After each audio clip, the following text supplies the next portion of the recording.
Olá, pessoal, tudo certo? Como vocês estão? Focados no estudo para o concurso de Balneário Barra do Sul? Sabemos que o concurso, infelizmente, aí foi postergado, né? Em decorrência aí da tragédia no Rio Grande do Sul. Como a banca Fundatec é do Rio Grande, né? Então não tinha realmente, né? Como vir os fiscais e todo o pessoal preparado aí da prova. Bom, no meio disso tudo, cabe a você agora estudar muito mais, né? Então provavelmente vai ter uma nova remarcação daqui a 2 semanas, daqui a um mês, né? Provavelmente não vai ser agora logo em seguida. Tem todo um período, né, para análise, planejamento, preparação aí para vocês, futuros servidores, se Deus quiser, futuros concursados. Enquanto isso, mantenha o foco de estudo, mantenha seu foco. Vamos lá. Você vai aproveitar esse momento, né, esse tempo e vai dar mais um gás. E eu vou terminar a lei orgânica aqui nesse canal, depois fazer 2 vídeos sobre o plano de carreira e o regime jurídico aí dos servidores, tá? E depois um vídeo final aqui com essas outras leis, essas outras legislação. Bom, dando continuidade então, nós temos que a lei orgânica aborda sobre o poder executivo. Lembrando, quem que é o poder executivo, né? Quem que é o principal aí representante? Ele é exercido pelo prefeito, que tem as funções políticas, executivas e administrativa. Lembrando que o prefeito e vice-prefeito, então, é destacado na lei orgânica que assumirá dia 1º de janeiro do ano subsequente à eleição. A lei orgânica destaca, inclusive, né, que o prefeito tem que fazer um juramento, prometo cumprir a Constituição Federal, a estadual e a lei orgânica municipal, né, para promover aí a democracia, a legitimidade e a legalidade e o bem geral dos munícipes. E decorrido de 10 dias da data fixada para a posse, se o prefeito e o vice, salvo por motivo de força maior, não tiver assumido, o cargo será declarado vago, né? Se por acaso o prefeito e o vice sumirem, e aí, por 10 dias depois da data fixada para a posse, vai ser declarado vago o cargo. Nessa situação, né? Nessa situação, a Câmara então vai declarar, e, e além disso, além dessa situação, também no caso de falecimento, renúncia ou condenação por crime funcional eleitoral, aquela situação de deixar de tomar posse no período de 10 dias, se o prefeito perder ou tiver suspensos os direitos políticos ou infringir as normas constantes da lei orgânica, né? E quais são as responsabilidades do prefeito municipal? E olha só, e o que pode ensejar como uma infração político-administrativa? Então são situações que a Câmara pode sim aí julgar, né, e cassar inclusive o mandato do prefeito, caso ele tente impedir o funcionamento regular da Câmara. Caso ele impeça o exame de livros, folha de pagamento e demais documentos que devem constar dos arquivos da Prefeitura, bem como verificação de obras e serviços municipais. Então, olha só, se for feita uma comissão para investigação de uma situação, conforme aqui a lei orgânica, o prefeito ele deve sim liberar.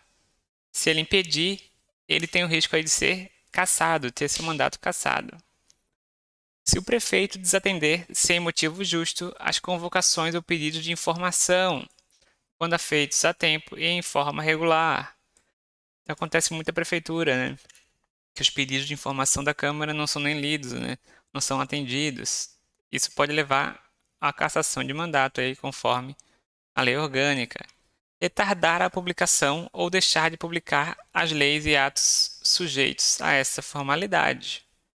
E também deixar de apresentar à Câmara no devido tempo a proposta orçamentária. Então vejam, né, são 5 formas que o prefeito pode ter seu mandato cassado, destacadas na lei orgânica. Além disso, temos mais 5 ainda. Se ele descumprir o orçamento que foi aprovado, se ele praticar contra a lei orgânica, qualquer ato de sua competência ou omitir na sua prática, se ele omitir negligenciar na defesa dos bens e interesses municipais, se ele ausentar por motivo superior ao permitido em lei, sem autorização da Câmara, ou proceder de modo incompatível com a dignidade e decoro do cargo. Então, mais 5 motivos aí pode levar à perda.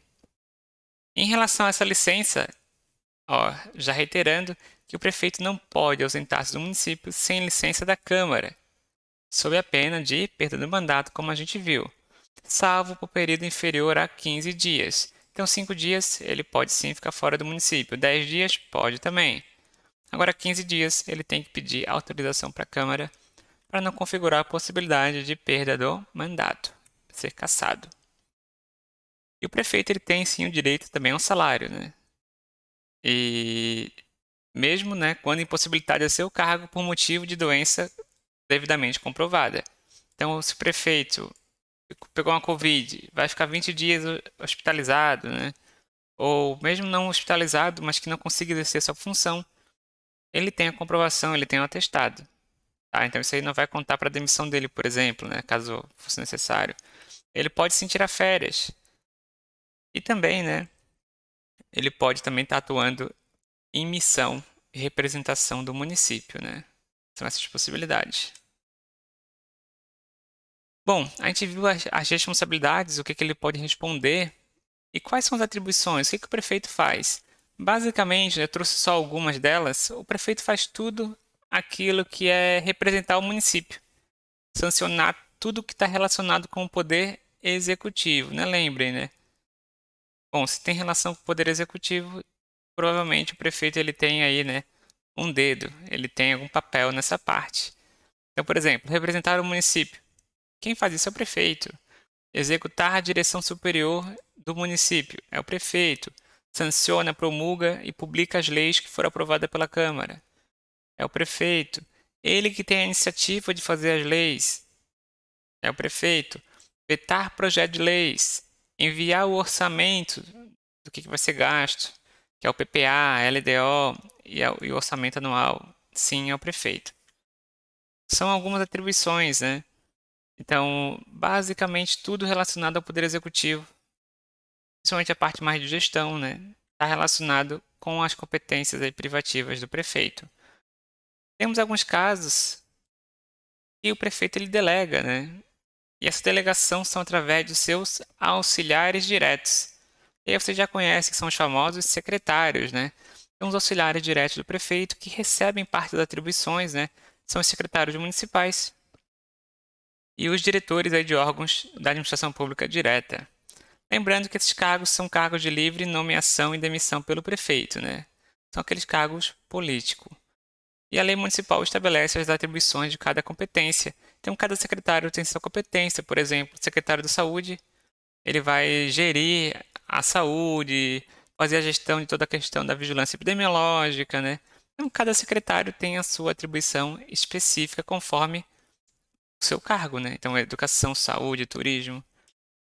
Um ponto importante é que para ser um secretário ou um diretor, por exemplo, da administração pública direta, os auxiliares diretos têm que atender alguns quesitos. Ser brasileiro, estar no direito, no exercício dos direitos políticos e ser maior de 21 anos. Menor que 21 anos não pode, né? Então, ser secretário. E o que são, de forma geral, assim, as atribuições desses auxiliares? Subscrever os atos referentes ao seu órgão.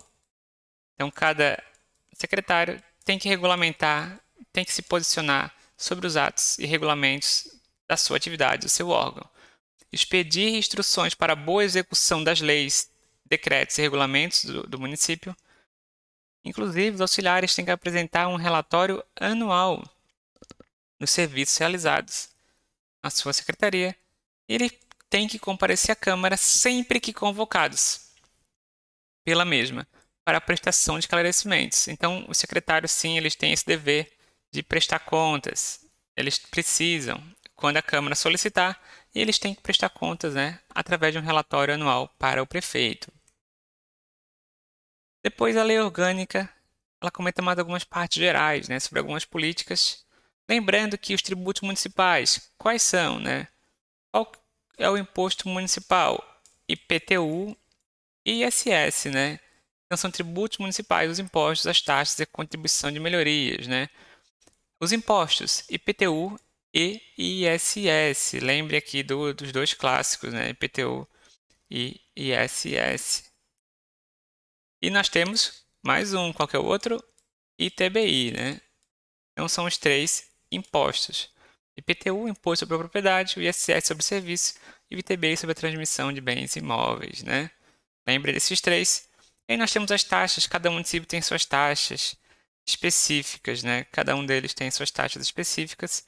Contribuição de melhoria, dificilmente o município cria, né? A contribuição de melhoria é um imposto sobre a valorização de uma obra pública, e essa valorização da obra pública, quem paga em partes é o contribuinte. Então, por exemplo, vão asfaltar a tua rua, então imagina, eles vão analisar que na tua rua, com esse asfalto, vai valorizar o teu imóvel, valorização imobiliária, e com base nisso, e com base no custo da obra, eles cobrariam isso de você, né? Uma parte desse custo da obra.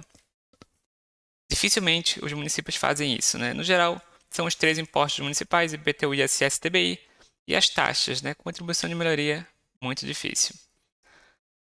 Então aqui, ó, lembrando então que os municípios podem instituir o IPTU, né?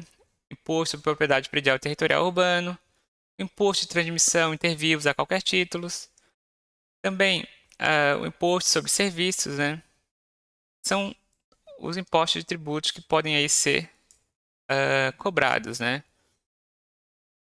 Além disso, em relação à ordem econômica, nós temos alguns princípios que são destacados, tá? Os princípios são destacados. Então é importante que o município, dentro da sua competência, né, sempre assegure a valorização do trabalho humano e a livre iniciativa. E atenda aos 5 princípios de autonomia municipal, propriedade privada na sua defesa, a função social da propriedade, a livre concorrência e a defesa do consumidor. Então, o município não pode atuar em benefício de um terceiro, né? Para fechar uma padaria, para fechar isso, tem que sempre atuar em favor da livre concorrência, da defesa do consumidor.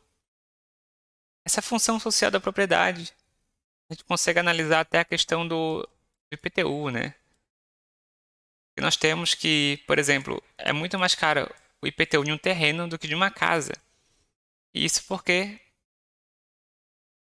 tem a noção de que, imagina se todo mundo começasse a comprar os terrenos aqui de Barra do Sul, só investidor de longe. Não iria movimentar a economia e os moradores, né? Então eles cobram um IPTU muito maior de terreno, que é para a pessoa ter que utilizar aquele terreno para poder gerar a economia dentro do município, né? Essa é uma ideia mais generalista. Estou explicando mais por cima para vocês entenderem essa ideia, né?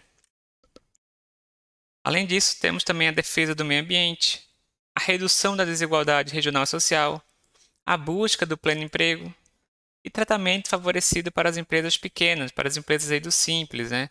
Empresas de pequeno porte. Então, o município tem que analisar a ordem econômica, todo o seu funcionamento com base nesses princípios. E na aquisição de bens e serviços, então nas licitações, o município também dará preferência às empresas de pequeno porte instaladas no município. Então pode sim, né, ter parágrafos, ter parte do edital que favoreça empresas pequenas do município, né? E além disso, sempre, né, dentro da sua competência, vai organizar conciliando a liberdade e a iniciativa, né? E, é claro, conciliar com o interesse da coletividade. Tá? Em relação à política urbana, então a lei orgânica ela aborda, né, que ela vai ser formulada no âmbito do processo de planejamento municipal e terá por objetivo o desenvolvimento das funções sociais da cidade e o bem-estar dos habitantes.